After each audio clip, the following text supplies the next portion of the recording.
arinjira. Umugabo ari hano waransezeranije. Umugore aramusukanye, uyamuhereza akaboko ka zahabu. Kakire, subirana zahabu yawe, gifate gisubirane. Umugore asubirana zahabu ye. Akiri ku isi yakundaga icyangwe. Zahabu haratuza, haratuza.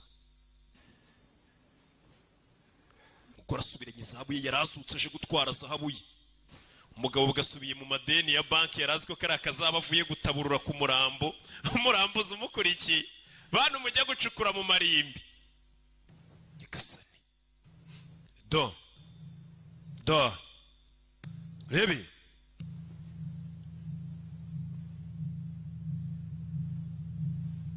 uyere hano kureba imbere ye, kivayo.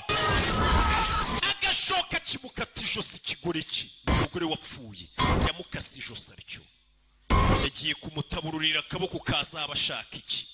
Batubwiye ngo muri buri leta hari inkuru ziba ziyavugirwa muri buri gace, ariko hari izindi bavuga bihishe mu ibanga zidakunda gushyirwa ahagaragara ziba zihaba.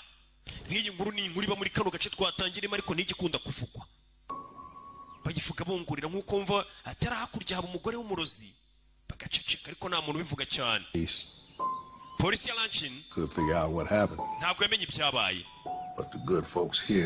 ariko abantu beza hano baragiye bongera gushyingura umurambo w'uriya mugabo n'umugore.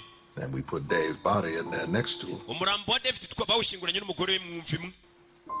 Ni andi utuganirira abantu boreje hano, abenshi ntibigeze banarangiza segonderi,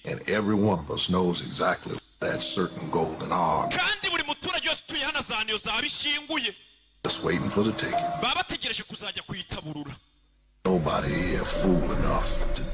Ariko nta kigoryi cyapfa kujya gucukura iyo zahabu, keretse warasaze, kuko nyiri zahabu acanye ku maso, murabyiboneye sibyo? Ati abantu bose bazaniyo zahabu